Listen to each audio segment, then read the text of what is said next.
धन्यवाद। श्री गोपीचंद पडळकर। धन्यवाद अध्यक्ष महोदय। देवाभाऊंच्या सरकारने महाराष्ट्रातील उपेक्षित वंचित घटकांना न्याय देण्याच्या दृष्टिकोनातून त्यांचं सामाजिक, सांस्कृतिक, शैक्षणिक मागासलेपण दूर करण्याच्या दृष्टीनं 18 महामंडळांची निर्मिती केली। यामध्ये ओबीसी, मायनर ओबीसी आणि भटक्या विमुक्तांच्या जमातीचा समाजाचा मोठ्या प्रमाणामध्ये समावेश आहे।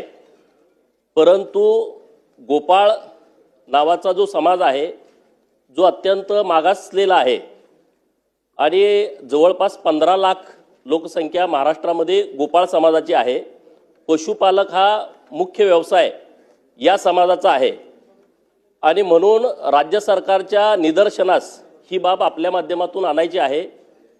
नोव्हेंबर महिन्यामध्ये गोपाळ समाजाच्या वतीनं आंदोलन करण्यात आली गेली की इतर समाजाला ज्या पद्धतीनं आर्थिक विकास महामंडळ स्थापन केली तशा पद्धतीचं आर्थिक विकास महामंडळ हे गोपाळ समाजासाठी स्थापन करून गोपाळ समाजातील जे युवक आहेत त्यांच्यासाठी योजना, महिलांच्यासाठी आणि विद्यार्थ्यांच्यासाठी चांगल्या पद्धतीच्या योजना या महामंडळाच्या माध्यमातून आणाव्यात अशी गोपाळ समाजाची मागणी आहे। मी आपल्या माध्यमातून सरकारकडे औचित्याच्या मुद्द्याद्वारे गोपाळ समाजाचं आर्थिक विकास महामंडळ स्वतंत्र स्थापन करावं अशी